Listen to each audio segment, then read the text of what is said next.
Salut. Alors c'est particulier là, donc posez les téléphones, éteignez la télé, mettez les enfants dans la chambre. C'est une MV Agusta.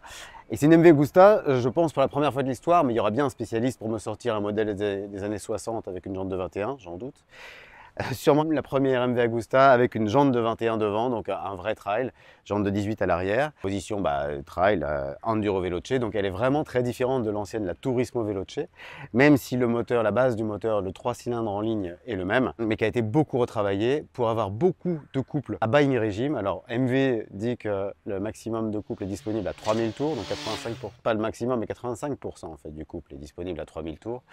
C'est 10,4 mètres-kg à 7000 tours sinon. 124 chevaux, donc c'est pas dingue non plus comme puissance, mais largement suffisant pour une moto de 931 cm3. Donc tout tourne autour de ce moteur, comme toujours chez MV, c'est le cœur de la marque, de cette marque mythique. On a le gris, le rouge, peint à la main, important. Ce qui explique pour partie le prix aussi de la moto, 24 500 €. Alors c'est pas un prix complètement définitif, mais de toute façon, il va tourner autour de ça.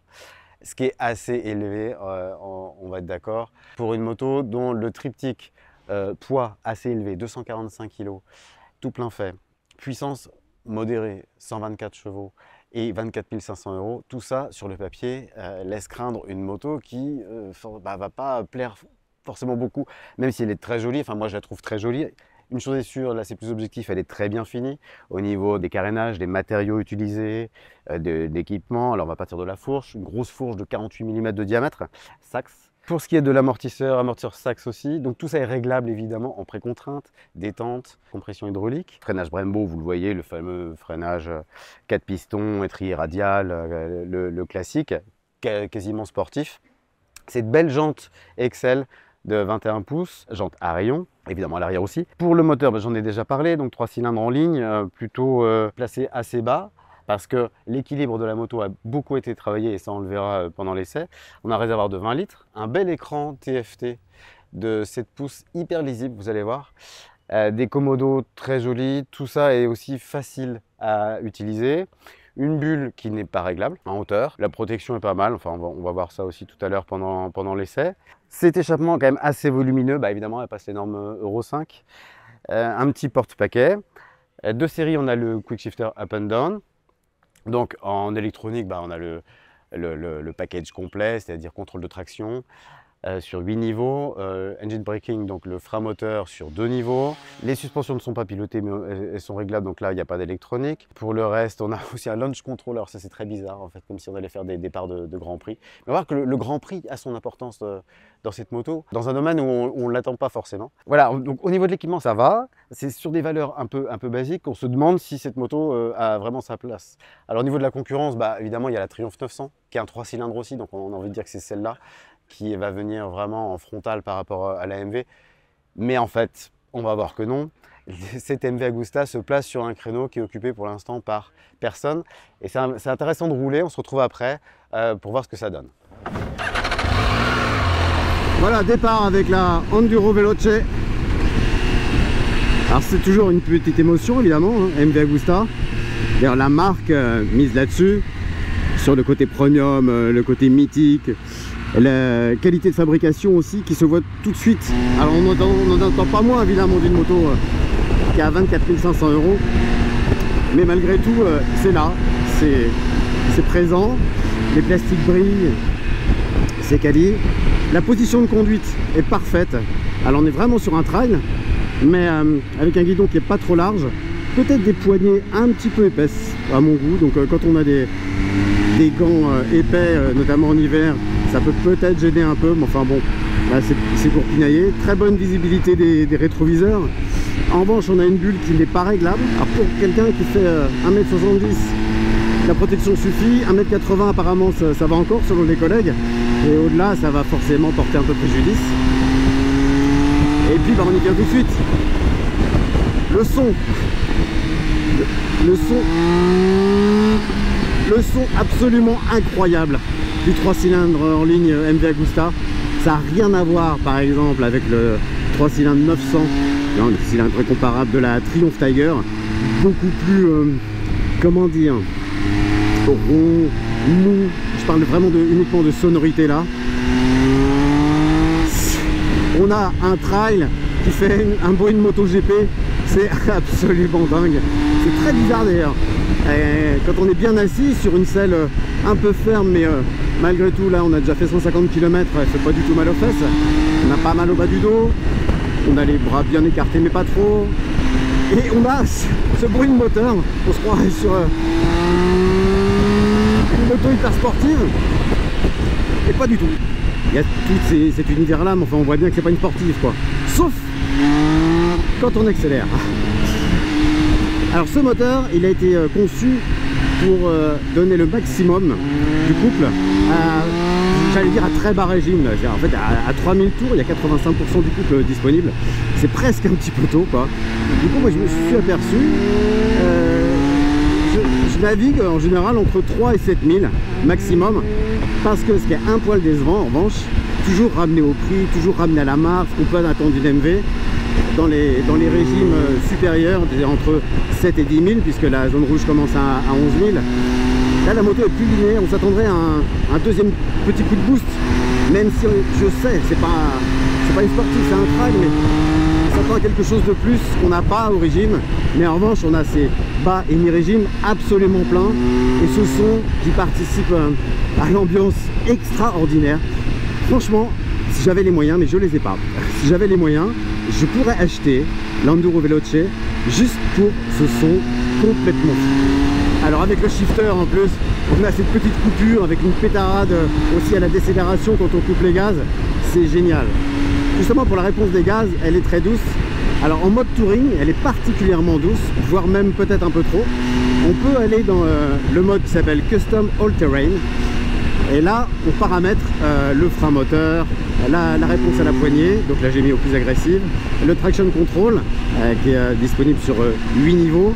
Là il est au 1 parce que il fait très beau, là on est à 25 degrés, les routes sont sèches, on n'a pas une puissance complètement dingue. Donc on peut se permettre, et puis je suis pas là à attaquer comme un fou, hein. C'est un essai de trail, je le répète, donc ça va, on se détend quoi. Même si ce bruit de moteur ne pousse pas du tout à la détente, mais en fait on finit par s'y faire et voilà, donner des petits à-coups de temps en temps, il y a de la vie quoi. Donc c'est pas un moteur agressif, c'est un moteur plutôt doux, mais malgré tout qui pousse quand même. Alors évidemment on va dire 120 et quelques chevaux à ce prix là, c'est pas grand chose, mais ce qui est vraiment important c'est le plaisir qu'on prend, et là encore la sonorité y participe, mais aussi cette disponibilité, cette façon de répondre comme ça. Et il y a peu de motos qui sont aussi agréables sur une plage aussi étrange que 3000, 7000 tours. C'est très bien adapté au type de conduite qu'on peut adopter aujourd'hui. Donc ça c'est pas mal. Je vais parler de la boîte de vitesse aussi, donc avec le shifter up and down, très doux. Même quand on a les gaz coupés, on peut passer, descendre ou monter un rapport, il n'y a pas d'à-coup, ça fonctionne très bien. Il y a juste entre la première et la seconde, parfois il m'arrivait de passer par le point mort. Bon, on est sur des motos qui ont à peu près celle-là pour l'instant, là elle a 1230 km, donc tout ça va se faire un petit peu. Non, le point noir en fait, et ça j'en parle en introduction, c'est les valeurs qu'affiche l'Enduro Veloce peuvent laisser un peu sceptique. 121 chevaux, 245 kg avec les pleins. Franchement, ça fait pas rêver sur le papier quand on regarde comme ça. Et la vraie surprise est là, à l'unanimité, hein, on a tous été ébahis par l'équilibre de cette moto, les 245 kg, vraiment, alors on dit ça souvent, je le sais, mais vraiment là, on les sent pas. Parce qu'on a une jante avant de 21 pouces, ce qui en fait, faut se dire en passant, un vrai trail, avec un pneu de 90 de large, 150 à l'arrière. Cet équilibre incroyable de la partie cycle se défend complètement. Non seulement on sent pas le poids, donc les masses sont très bien équilibrées, en plus on a un empattement qui est absolument énorme, 1610 de long, c'est enfin absolument énorme. Pour un 900 c'est grand, j'exagère un petit peu. On a des valeurs qui sont élevées de poids, d'empattement, donc on pouvait s'attendre à une moto pataude, pas du tout. Non seulement donc elle est agile, mais elle est hyper stable sur l'angle, c'est assez impressionnant. En fait on en vient même à user de la garde au sol qui est plutôt pas mal, hein, mais on a la béquille centrale, parce qu'il y a une béquille centrale qui frotte. Alors elle participe aussi un petit peu au poids de la moto forcément, mais du côté droit c'est la protection de l'échappement, la protection noire de l'échappement qui frotte. En fait c'est dire l'angle qu'on peut mettre avec la MV, c'est assez incroyable, c'est vraiment redoutable comme genre de moto. Donc en fait la surprise de cette moto vient particulièrement du châssis, de son freinage qui est puissant comme une sportive, mais surtout de ce naturel qui pour un trail est complètement inattendu.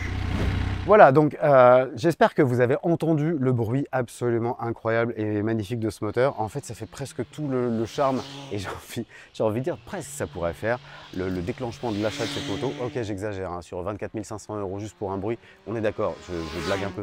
Malgré tout, c'est complètement incroyable, un trail qui fait ce bruit-là. Cette moto est complètement atypique et c'est ce que MV Agusta a voulu. Sur le tarif, évidemment, la marque est vendue. Alors, le groupe MV explique que voilà, c'est une moto qui est toujours faite à Varèse, dans les mêmes ateliers qu'avant, pour certaines parties à la main, avec des matériaux de qualité. Ils veulent travailler absolument sur l'image de la moto, du SAV. On sait qu'il y a le groupe KTM derrière, donc ça a rassuré déjà les fournisseurs. Et donc ils ont réussi en fait à avoir un peu plus de pression sur les fournisseurs. Et maintenant ils veulent retrouver la confiance auprès des clients. C'est pour ça d'ailleurs que la moto est garantie 4 ans, et ça c'est pas rien. Et ça explique aussi le poids, que le responsable du design et du châssis nous a expliqué qu'en fait, tout était un petit peu surdimensionné pour n'avoir absolument aucun problème, notamment en off-road. Alors, on a fait un petit peu de off-road, la moto se comporte très bien. Dans les passages très lents, évidemment, le poids qui est un petit peu élevé à cause du 3 cylindres, on le sent. Mais une fois que ça roule, elle est étonnamment équilibrée, là aussi, comme on a pu le voir sur route. Pour ce qui est de la jante de 21, ce qui est vraiment incroyable, c'est que quand on rentre dans les virages, elle n'élargit pas du tout. En fait, on n'a pas cette espèce de sensation qu'on peut avoir avec les trails de jante de 21, de moto qui écarte ou alors qui engage un petit peu. Elle est d'une stabilité incroyable. Et en tout terrain, c'est un peu la même chose. Alors nous, on l'a essayé dans une version un peu différente avec des pneus à crampons.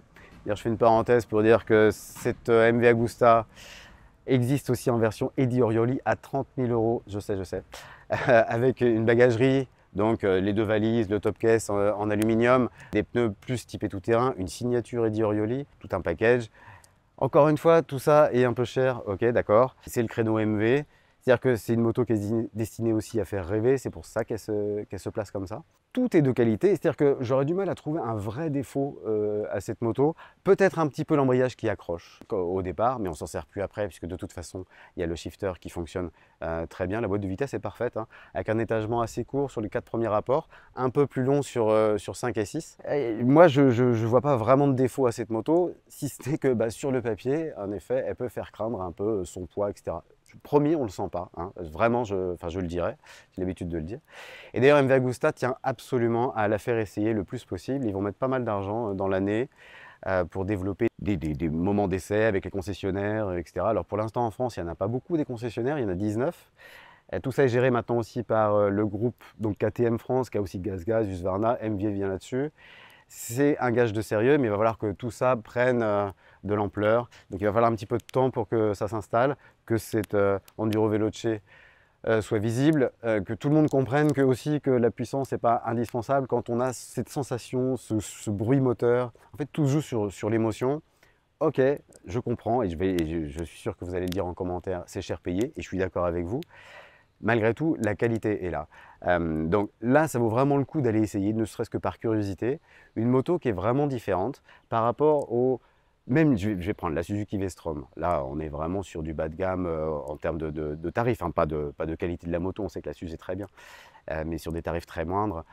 Triumph, chez Honda, parce qu'on peut la confronter aussi à l'Africa Twin. Je ne parle même pas de la GS, parce que alors là, on est sur des prix plus similaires.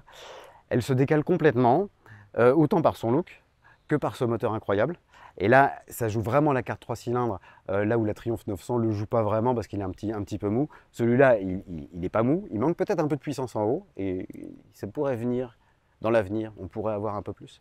Mais on a des vraies émotions. C'est peut-être une sorte d'avenir de la moto, et évidemment, si on arrive à avoir un tarif moins cher. Et ben dites-nous ce que vous en pensez, abonnez-vous et puis on se retrouve très vite.